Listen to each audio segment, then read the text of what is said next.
Blog Talk Radio.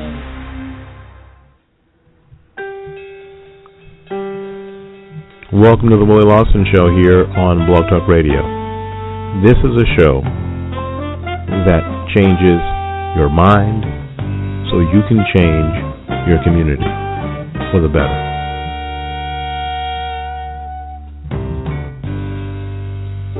Well, good morning, and welcome to the Willie Lawson Show here on Blog Talk Radio. It has, I have not calmed down since yesterday.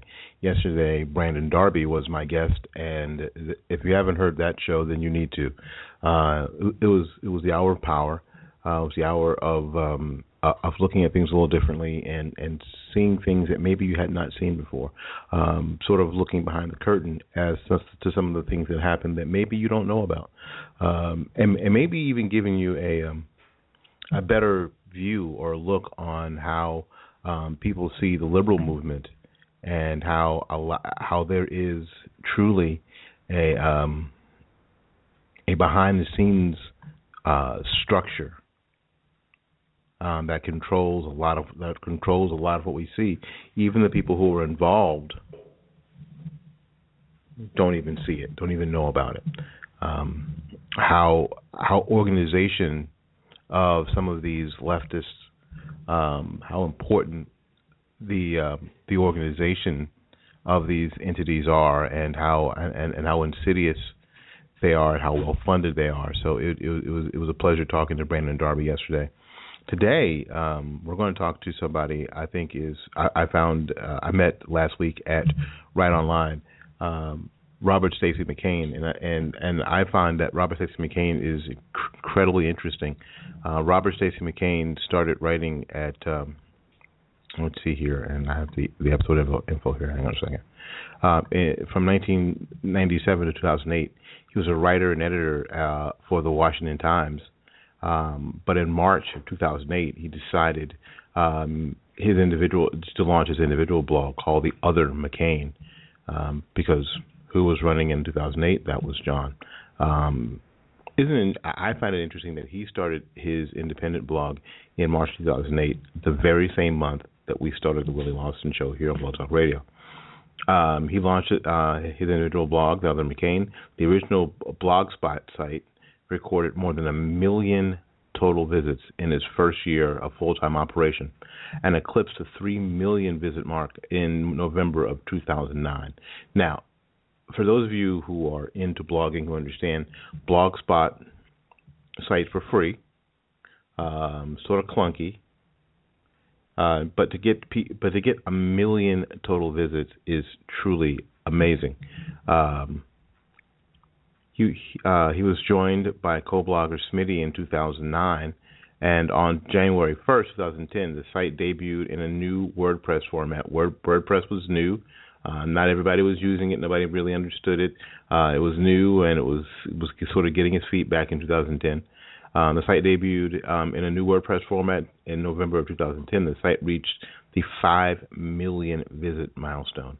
McCain's original reporting has included coverage of the 2012 presidential election campaign, the controversy surrounding the Kaitlyn Hunt sex crime case, and the pattern of harassment against enemies of bomber-turned-progressive activist Brett Kimberlin.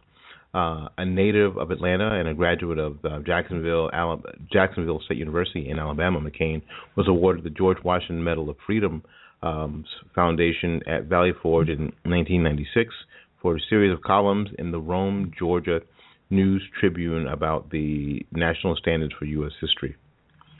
He and his wife have 6 kids. That is fabulous, and I can't wait to talk to Robert because, frankly, he was on a panel talking about monetization of blog sites, which you know, if you are a listener here, that yes, I am always hitting y'all up for money. I'm always hitting y'all up for money either on the website or here on the show. And if you go to the website now, you're going to see what Robert Stacy McCain says are the 5 most important words in the English language. Hit the freaking tip jar. It's right there on the Willie Lawson Show website right now. So if you're interested in hitting the tip jar and keeping and keeping independent media going,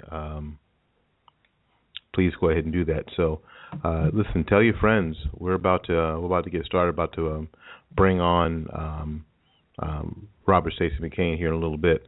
Until we see, just hang on, and we'll be right back after these messages. If I can find the button without bringing down the internet. Well, maybe I can't. Maybe Willie is breaking the internet. Hang on just a second. There you go. All righty. Live radio is always so much fun. We'll be back right after this. Only in the forest can you see this. And this. And this. But nothing beats the moment you see that. Cool!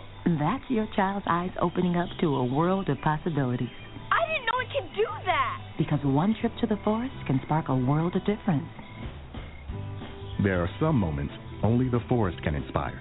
Find yours at discovertheforest.org.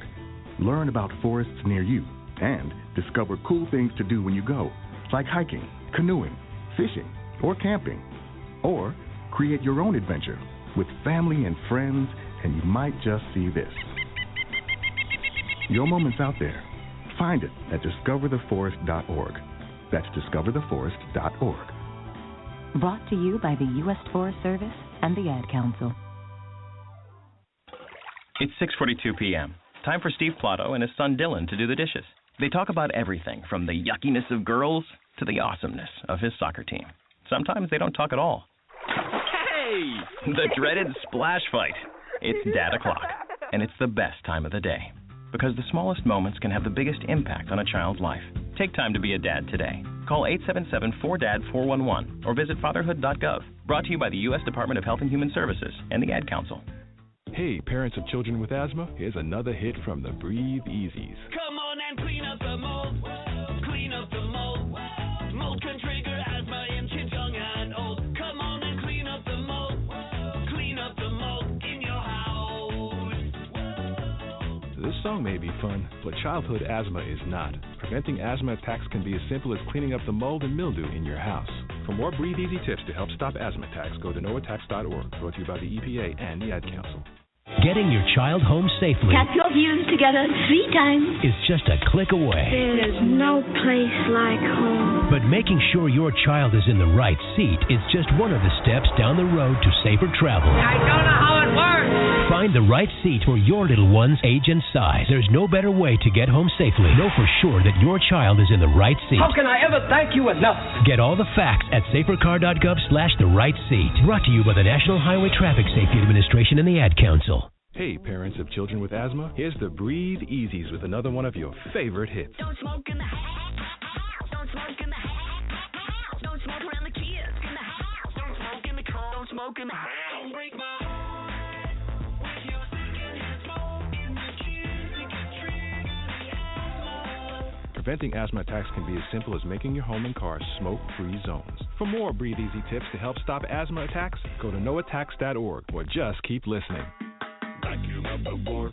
Vacuum up the floor. Yeah. Vacuum up the floor. The asthma trigger is the floor. You gotta vacuum up the furniture and vacuum in the cracks because the dander and the dust can give kids asthma attacks.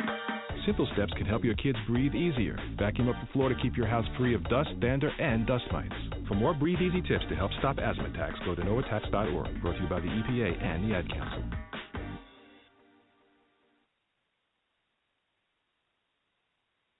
Man, do I love card night. You ready, boys?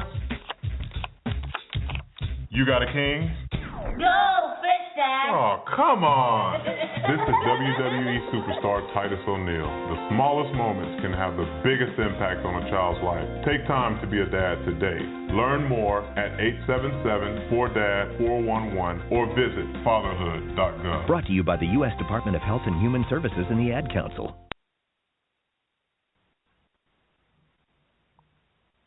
All right, we're back with more of the Will Hudson Show here on Black Radio. We appreciate you being here. We appreciate you doing what you do and taking taking care of business the way you take care of business. I just called our guest, and he's going to be on in a little bit. He was working because this is, the difference between what a lot of people, especially people who are in who are the professionals in media, what they don't see, and even the people who are not professionals, people who are just the rank and file folks, what they don't really see is the work that goes into what a lot of us do, and a lot of people like Mr. McCain, what we actually do. There's some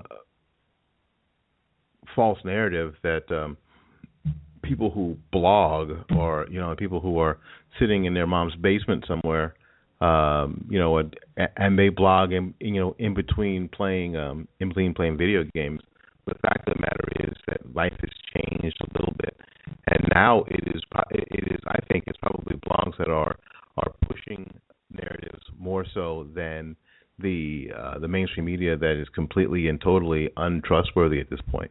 I think they're completely untrustworthy. I think that in 2008, they sort of came out of the untrustworthy closet and showed their true colors to anyone who would listen, anyone who would care for even just the slightest of moments, and so that changed the game, which is why the Other McCain, which is Robert Stacy McCain's website, which you should go to now, is called the Other McCain. It is not hard to get to. It's called the Other McCain.com. And when you go there, hit frickin' tip jar. There you go. It's right there in the middle of the page. Looks just like mine. You can't flippin' miss it. So there you go. And we're going to. I just talked to Mr. McCain, and he's going to join us in just a second to see if he's there yet. And Mr. McCain, are you there? How are you, sir? I'm wonderful. Thank you ever so much. One of the great things of last week and last weekend was that I got to meet some of the people that I had read about and seen online forever and ever and ever, and read their tweets. It was my brush with greatness all day long for 2 days. It was absolutely amazing. And sir, it was indeed a pleasure meeting you and hearing what you had to say in the panel discussion that I went to. I saw you at the panel discussion about monetizing your blog, but before we talk about something like that, and I learned the 5 most important words in the English language for you. Hit Absolutely. the frickin' tip jar. Hit the frickin' tip jar. Well, the thing is that we've got to understand that in the new media age, a lot of what we're doing is what I call reader-supported journalism. That where there is, the advertising is one thing, and there's other ways to monetize the blog, as you heard from the panel discussion, and I learned a lot myself from listening to Javier Muñoz and John Fleischman and others about ways of monetizing, the online journalism. But it's very important, to understand that the ordinary reader, or on your show, of course, the ordinary listener, is part of the conversation. If you if you're seeing something online, that is useful to you, that is helpful to you, as someone who is fighting the good fight, that PayPal donate button there, it's there for a reason. Yeah, I think a lot of people, maybe even conservatives especially, everybody gets. Don't you think that everybody's fine when you're talking about the content? Everybody gets weird the second you start talking about money. Everybody's kind of weird, and even when you're not talking about necessarily a bunch of money, but when you ask for money, they look at you like, for some reason, this is not real. Although they'll watch network news, who continuously every 4 minutes is hitting them up with advertising and commercials, and they don't consider that the same thing. I'm not quite, and this is something that I've been fighting to overcome. And I learned just like you did about how to monetize the show, and I've got some friends who are partners who help out. But if you like this, and what I say to people, if you like this, your friends will like it too. And if you like it, you'll support it. Think about, and this is not PBS. We don't get, you know what? I don't know about you. I don't know about you because you're special. I don't know if Barack Obama's cutting you a check to do what you do through PBS. But I know what's not happening is I'm not getting a check through the public broadcasting system to do this. This is all on me, and what the Other McCain is all, with Robert, Stacy McCain, and Smitty is all on them. This is their livelihood. This is their passion. This is their avocation. This is their service to America. And maybe that's overboard, but yeah, I think so. I believe that. Yeah. You have to, people who, everyone is part of the conversation, and we understand that, but the attempts, really, past 15 years to build the conservative alternative media, many individuals have contributed without getting a cent from it, and don't want, to do it. Those of us who provide the online forum, the venue where other people, can come in the comments and in other ways contribute to the conversation. The readers appreciate that. They understand, what it is that we're doing. And there's that group of readers, and I know you've got your supporters who are always there for you. That when, hey, it's time to pay the bills, folks, hit the freaking tip jar. They're there for you, and their role in the conversation is vital. And one of the things that goes on, and people don't understand this, is that the question of how to monetize online journalism is the great challenge of the 20th century, because we have seen the massive cutbacks of staff at traditional media in terms of laying off staff at the Washington Post, the New York Times. You can go right down the list of the newspaper business. And as someone, I spent 22 years in the newspaper business. One of the things is that online advertising simply does not pay in the way that print advertising did. And as people consume media differently, we have to rethink how we're doing this. That makes sense. Right, there are people here. I started the Willie Lawson Show on Talk Radio the very month that you started the Other McCain in March 2008. And there have been people who have been here for me since day one. A weird story is that my first donation, my first PayPal donation, came from somebody who lives across the country, who lives in San Francisco, that never called the show, never sent me an email. I had not communicated with at all, actually, until this past year. But always there. Every time it was time, like I said, to pay the bills, it was time to pay for broadcasting money, blah, blah, blah. That person was always there. I mentioned on the show, and they were there every single time. And I think that was important. That's why I'm still here. When it was time to cover the 2012 convention, the Republican convention, and I needed, we might do that. They were there. So, but it is a great challenge. I think that the payoff, I don't know, I want you about the payoff in this whole new media thing is so important to the discussion, and it changed how people look at news much differently than they did when they were looking at Hawaii on the CBS News or reading the New York Times. That's where the best information was. How do you see here we are, some, I don't know, 8 years down from 2000, you started your new blog, and down when I missed. What do you see has some of this come to an end? Has some of this new media we people news come to an end? Are we at the beginning of this, or we're going to have to rethink the whole thing as video becomes more important? The thing is that media now in the information age, in the what we call new media, is constantly changing in terms of how do people receive their information. You know, the way that blogs operated when I first got into blogging and, when I first became aware of the blogosphere, as it's called, in, say, 2003, 2004, 2005, there was a process of development.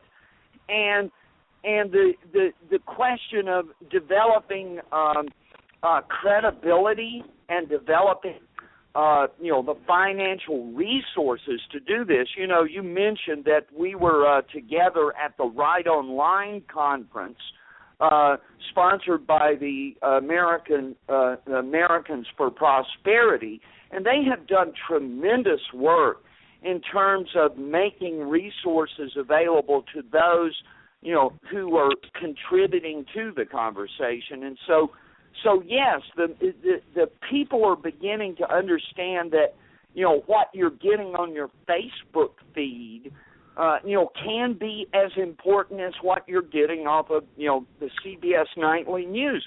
The man who changed all this, the guy who made the most difference in terms of, I will name two people. First of all, Rush Limbaugh, and secondly, Matt Drudge. Matt Drudge, as we go back, we're 18 years past the Monica Lewinsky scandal, but it was Matt Drudge who sort of pushed that story out there and shaped the narrative of that in ways that made it very difficult for, Bill Clinton to get away with his lies. And so this function of the new media in holding people accountable, we've seen this, to give you a very recent example, we've seen this at the University of Virginia. They had this, huge story, 9,000 words in Rolling Stone magazine about this girl's terrible experience of being gang raped at a fraternity. And thanks to a couple of reporters like T. Reese Shapiro at the Washington Post and other people at the Daily Caller and elsewhere, it turned into a completely different story. It was exposed that this was a hoax, and that this, and that we have since learned that people with connections to the Obama administration through the White House, the Department of Education, and the Department of Justice have been, involved in this, and we never would have known that if the liberal media had been in the position to control the narrative the way they used to. Isn't that the main difference now as well? We kind of do our thing. That the liberal media, the normal media, is not able to shape the narrative. Because I had been in Darby on yesterday. What a week! But that seems to be what the real struggle. Don't tell, and how you tell the stories that you do. That seems to be the biggest battle, isn't it? Oh, absolutely. To speak of guys who changed the way the media works, our late great friend Andrew Breitbart, he constantly talked about the narrative, the way that the liberal media makes their version of the story and the stories that they want to tell.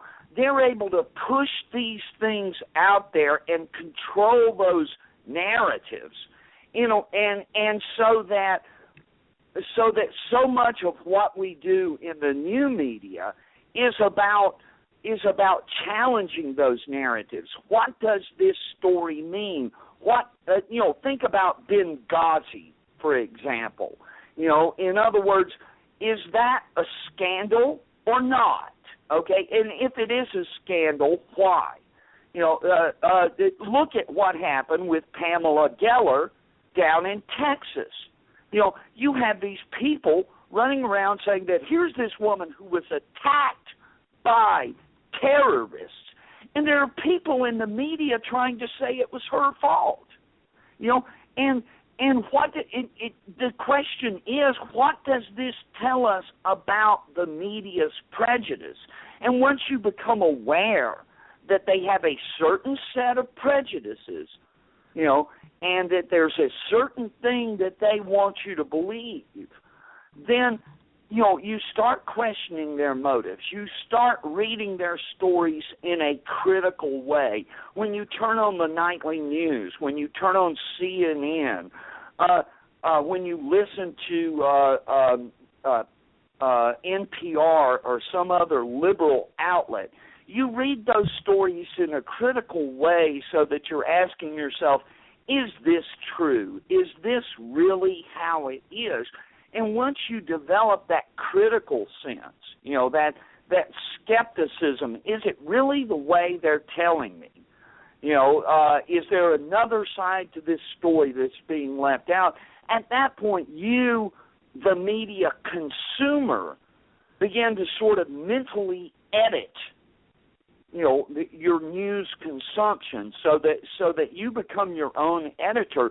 And we see this in the way that people, operate on something like Twitter or Tumblr and things like this, is that you can set it up so that you create channels for yourself. You have certain go-to sources that you can read and find the story, the parts of the story that the liberal media doesn't want you to notice. And so that critical function in developing that skepticism toward the media narrative is a vital part of our self-education as citizens. I agree. Now, you mentioned the Pam Geller situation with the drawing of the cartoon of Muhammad in Texas, and if I can go back there for a second, because as you were talking, it came to me that the liberal media is saying the same horrible thing some people say if somebody gets raped, is that she was asking for it because she was being provocative, so she was asking for it. Isn't that really the narrative that they're pushing in that situation? Because she was being provocative in a way, she sort of deserves what she got. Yeah, that's exactly what they're doing. And you see that if you said this in terms of, this whole campus rape culture, why, you're just a rape apologist. And well, then, can't we say that the liberal media, in terms of this Texas incident with Pamela Geller, isn't the liberal media terrorist apologists? Aren't they making excuses for the jihadis who tried to kill her, shot a deputy? If it had been, I don't know if you followed this, but there was a 60-year-old cop, with a pistol, nothing but his own pistol, who took out these two guys with AK-47s, and it's just like, wow, way to go, great shooting there. But the heroic nature of this, that Geller has, despite all opposition, despite, everyone who's tried to get her to shut up and be quiet and stop bothering those poor, innocent, peaceful Muslims, despite all this, she has been able to keep fighting because, she's got, this event in Texas was sponsored by her own nonprofit American Freedom Defense Initiative. And, and she's like me, or she was like me, is that, a few years ago, she was basically just, selling the tip jar, and so we see how, this kind of persistence, and all those readers who have, over the years supported what Pamela Geller is doing, has made it possible, that you can be independent of the kind of controls many media, including conservative media, have been under. Because there's, they've got all kinds of ways to attack you if you're not pushing their message, if you're not in line with their liberal values. They've got all sorts of ways of punishing you and marginalizing you and stuff like that. But Pamela Geller has for many years stayed focused on this issue of radical Islam, jihad, and the issue of Sharia law, where even here in America, you have Muslim activists requiring public institutions, including schools, to sort of allow them this little bubble within there where they're essentially enforcing these Islamic values through public schools and through other claiming discrimination in order to Islamize our own culture, and she sees the danger in this, and she recognizes the potential of these cells, you might call them, these little cells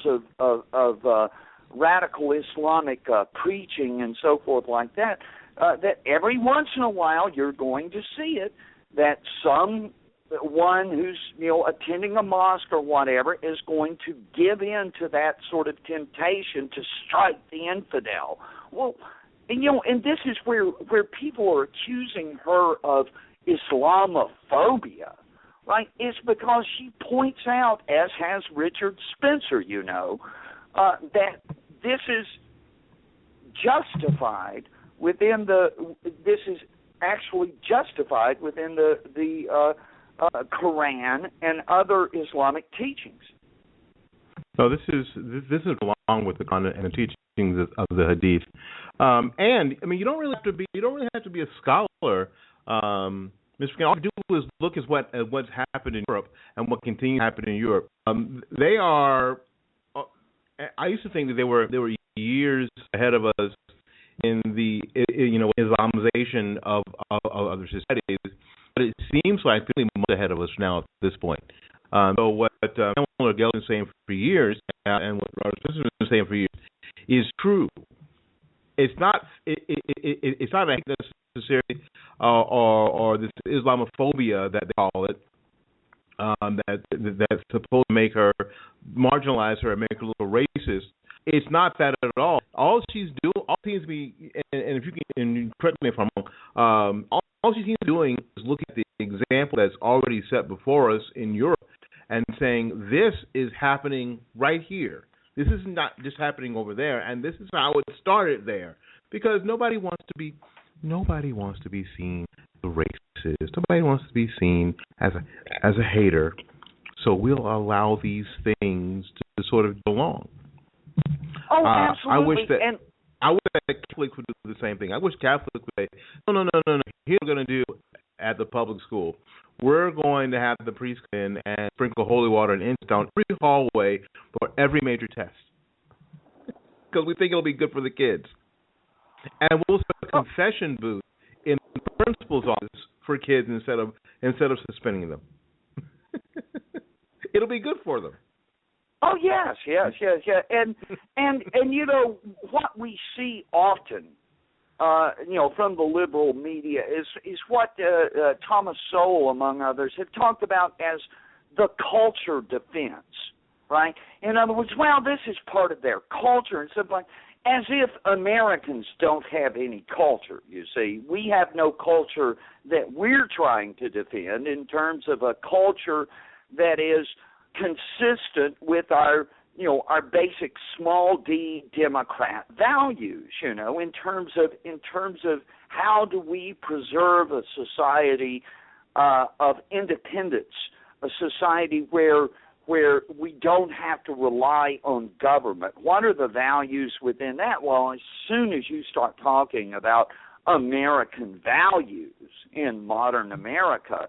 Oh, you're accused of being a hater, a beast. You're some kind of you're trying to oppress other people if you're in favor of, as Ben Franklin said, a republic if you can keep it. Yes. We're not talking about Greek culture we're not talking about culture that brings food and dance to enhance our American culture. We are definitely a fondue pot of all the cultures that have come here over the years that have assimilated themselves and created our culture. But now we're not. And when I explain this to people, I look at it differently. We used to be a fondue pot, where you have all that creamy goodness that makes American culture. Now turning into a salad, because everything is completely distinct and separate, and we are giving a certain kind of lettuce the prominence in our salad, where in a fondue pot there's assimilation, and everything becomes the same, and everything becomes stronger and more delicious and more yummy. But that's changing. I want to talk about for a second. I want to talk about your success has not been doing what a lot of us do, commentary and echo chambering. Your success has been in original reporting.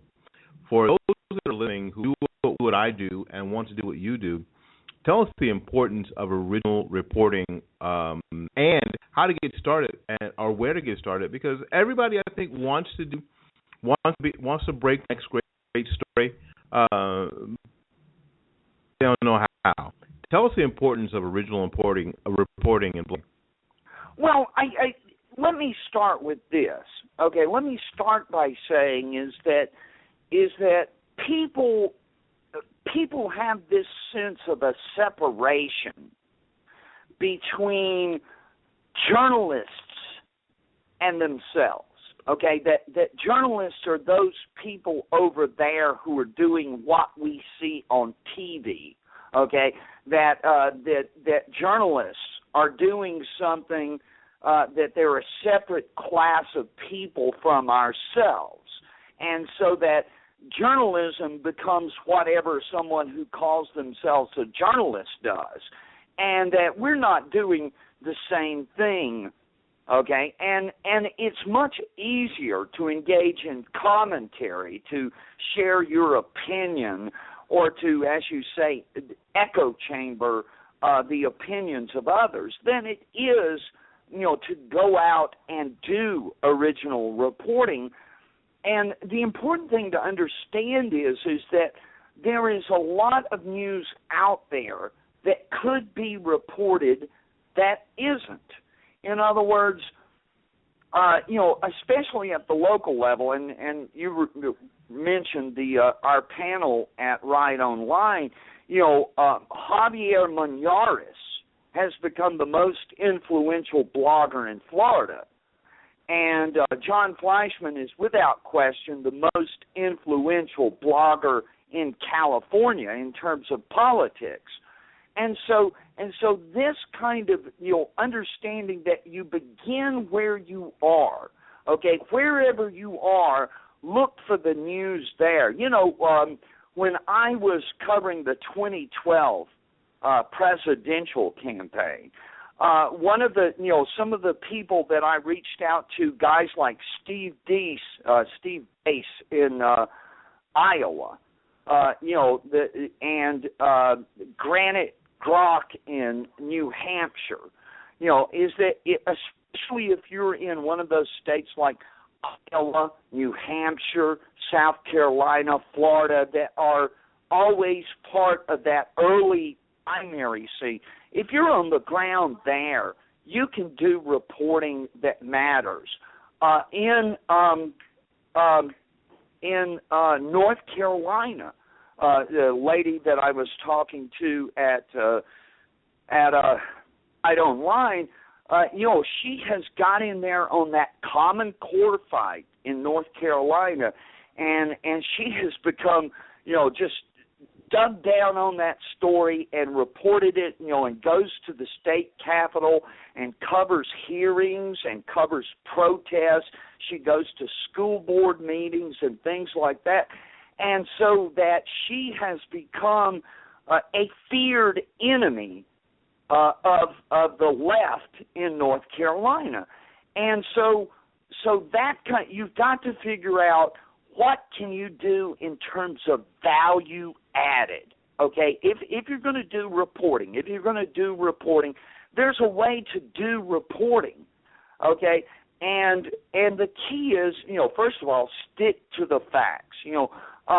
Andrew Breitbart, again, I'll invoke his name, but Andrew Breitbart at one of his Tea Party speeches said, everybody hold up your cell phone. Okay, and we'll ask everybody to hold up their cell phone. He said, you are the media.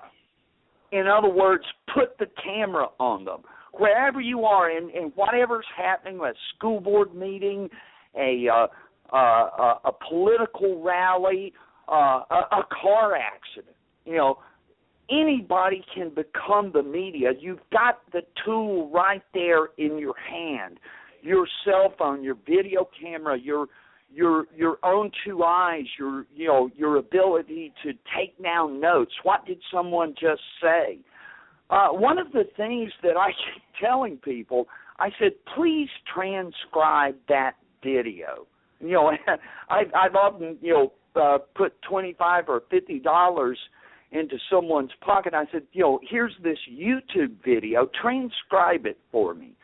I hit their tip jar and say, please transcribe this, because, a lot of people will throw a video up on the air and everyone can see how important this news is, but the transcribing of videos, like if you're sitting watching CNN and something comes on there that you think is newsworthy, in other words, where there's a live situation, a press conference or something like that, jot down the quote, write it out, and if you've got maybe, I don't know, just some way to capture the video or whatever, little things like that can mean so much. So much of the news nowadays just lying around there on people's websites, the Democrat National Committee and so on and so forth, they send out fundraising emails every day. And and sometimes the things I'll just put. Go ahead. Did you sign up for BarackObama.com in 2008 like I did? Absolutely. And you get those emails. It was a wealth of material. Yeah, well, something I do from time to time is, and they come in every day, and sometimes I'll go through there and just look at, what they're saying, and some of that stuff is crazy. It's obviously fit for controversy. Well, if you just pull out that quote that you think is controversial, right, and you put that in the headline, and you write a little preamble, and then just in the full text of their email to show that, here, look, this is what they said, the whole thing, I'm giving you the whole truth here. Oftentimes it helps, in terms of documenting, the claims that they're making in politics. It's like, this whole 1 in 5 thing, this whole statistic they keep throwing out there, in terms of claiming that women are being raped at college campuses. It's an epidemic. It's out of control. We must do something, da-da-da. Well, then you start documenting that all these Democrats keep saying it, and yet the statistic has been proven to be invalid, that it doesn't actually capture the reality that's out there, which is much different than these partisan claims. And yet, every day Democrats reiterate it. I think I found, and I'm going to mention that, I found that to be one of my most effective tools, is to listen to what they say, and then go and find out what the reality of what they're saying really is. And my favorite phrase, probably in the past year, is, "Yeah, that was great if it were actually true." That would be a problem if that was actually true. The whole idea that women paid 72 cents for what a man paid, that would be horrible if that were indeed actually true. So if you drill down on those numbers just a little bit, you'll find out that that's really true at all. But it's interesting how the left continues to say that, and I've always admired them in that they will say anything repeatedly, do anything, be anybody they need to be to push their narrative. It's like they have no filters, they have no barriers. It's only forward for them, and a little bit, you know what? And just a little bit. I wish that something right had to say a little bit of that. That way, they won't stop every single barrier, and we could push. We could push through as a truth that will expose narratives of hypocrisy and lies from the left. If we would just push through just a little bit. I'm not talking lying, deceiving, but not being afraid of offending. Like this, because we don't want to go alongside of the war on women. Well, the fact of the matter is that narrative about 72 cents per dollar is not true. It's not true. All you have to do is get through high school math and have an understanding of high school math to go, that can't really be true. And ask the question. Ask the question why Hillary Clinton pays the women in her campaign less than she pays the men. Whether it's 72 cents per dollar or not, why are they getting paid less? That's the kind of thing that I found to be helpful, and I'm glad you said that stay where you are. Yes, and Javier is the most influential bloggist in Florida. He is. I'm always amazed that how many people know Javier. It's like what when you have a friend that you only know in a specific place. You're always amazed that everybody in the world happens to know them. That's how I feel over here. Let's see. We're talking about monetization. And just for a second, because we're almost out of time, and I need to hit the tip jar here. You started the Other McCain in 2008. Tell me the biggest difference from working at the Washington Times to suddenly being in the living room and working at the Other McCain. Well, I think, first of all, you are your own boss. As being independent in the media, it's no longer, okay, we're going to tell you, we're going to assign you the stories, and you have to cover, and where I was sort of connected to the news cycle in a way that, people talk about objectivity, okay, in journalism. Well, objectivity is just another way of saying I don't give a damn about these people. Oh, there's been an earthquake. There's been an earthquake in Chile, 127 dead, thousands of injured, boom, boom, boom, 3 paragraphs, it's in the briefs, we're gone, okay? And you work in file and forget it mode, okay? In other words, that every day you go in and, you're cranking out the stories, you're editing stories by other people. In my job, you're editing stories, you're putting together brief columns, you're putting headlines on stories, you're doing your own reporting or whatever, and it's not personal, okay? The selection of stories is not your own thing. You have to cover your beat. You have to, do your duty. And it's just a job, and you don't take it personally. A lot of people, I think, in blogging sometimes forget, wait a minute, I'm not, in other words, if I'm writing about Islamic terrorism, okay, I'm not in the middle of Syria fighting ISIS. It's not about me.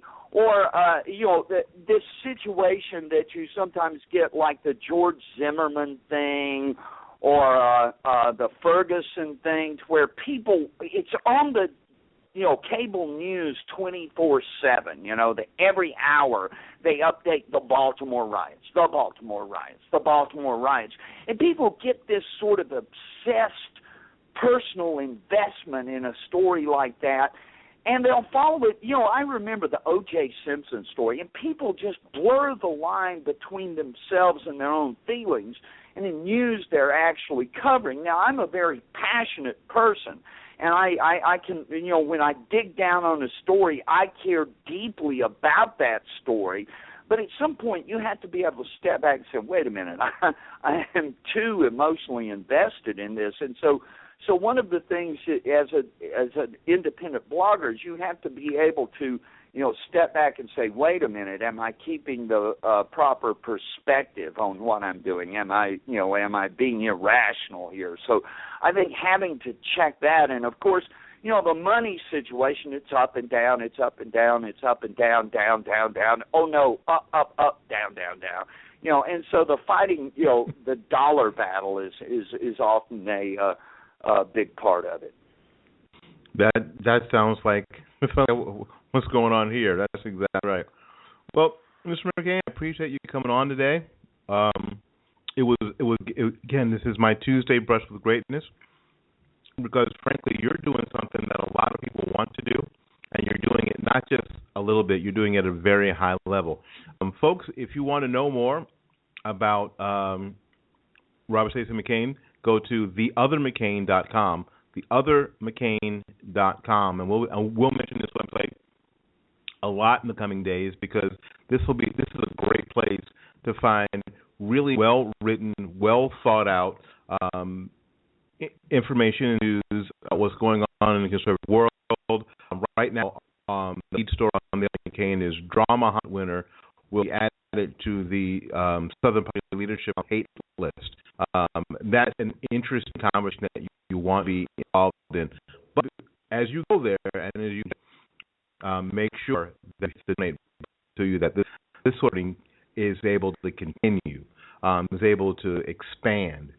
It's going to be more. I think it's going to be more important in the coming days than ever. I think that the mainstream media has already come out of the closet. They really busted out of the closet in 2008 as the leftists said that we all knew that they were. And if you're looking for the real stuff, like I say, you get what you pay for. So if you want to help out, make sure that you go to theothermccain.com. That's www.theothermccain.com. Mr. McCain, thank you ever so much for coming on today and spending some time with me.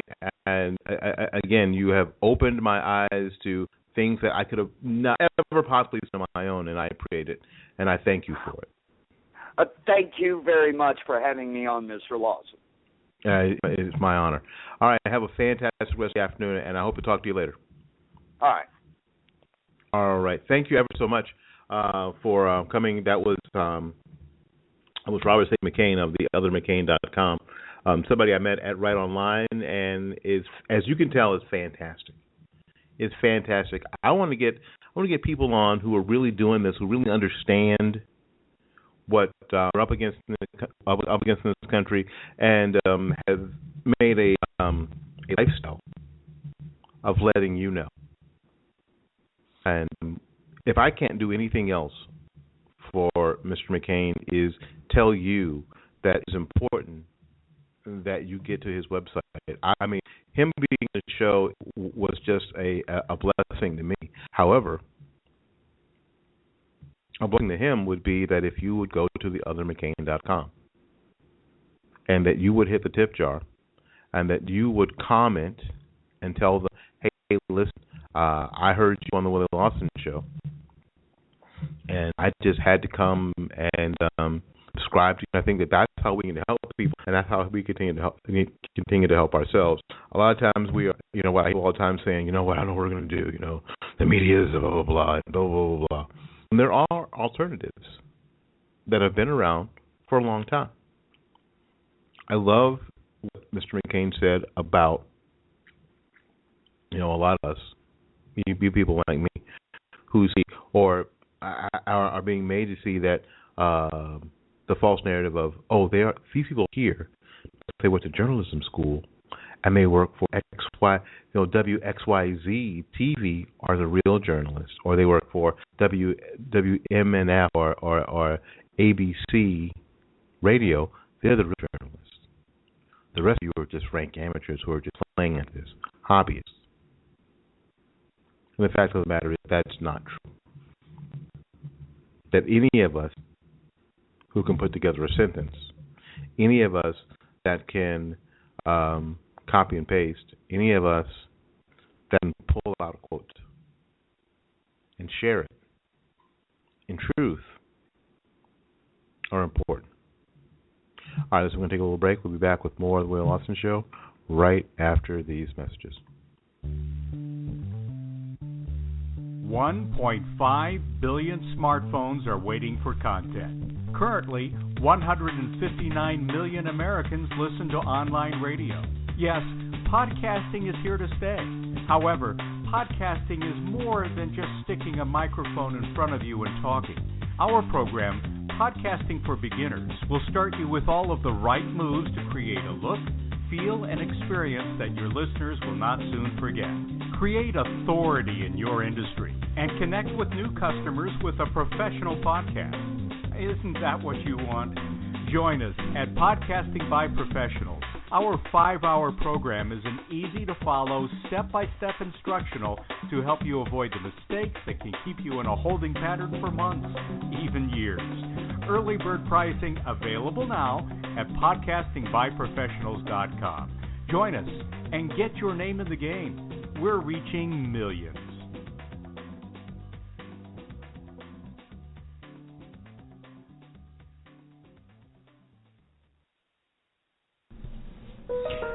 You have discriminating taste and an eye for the impressive. You need to surround yourself with not only beauty, but quality. That is why you are looking for a new construction home for you and your family. Let the experts at New Homes of Tampa Bay guide you to and through your new home purchase process. With access to hundreds of model homes throughout the Tampa Bay area, New Homes of Tampa Bay is sure to find that perfect match of budget and beauty you are looking for. New Homes of Tampa Bay can save you thousands of dollars while costing you nothing. Call us today before you start your new home search. New Homes of Tampa Bay at 813-770-9452 and at www.newhomestpa.com. Welcome to the Willie Lawson Show here on Blog Talk Radio. This is a show that changes your mind so you can change your community for the better.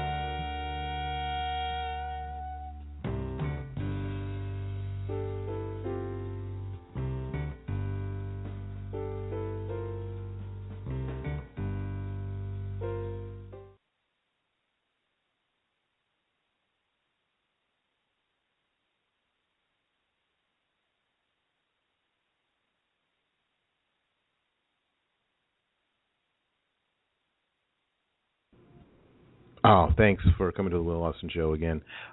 Thank you to Robert Stacy McCain for coming on the show. You know what? It was just an amazing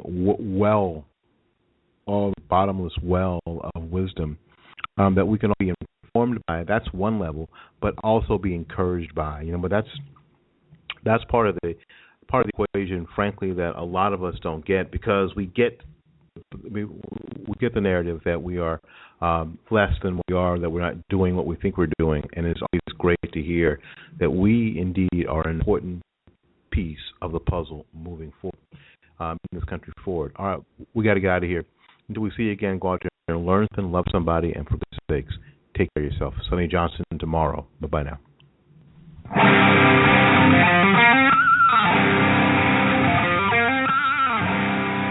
Welcome to the Willie Lawson Show here on Blog Talk Radio, the Wacko Network, and Pundit Press Radio.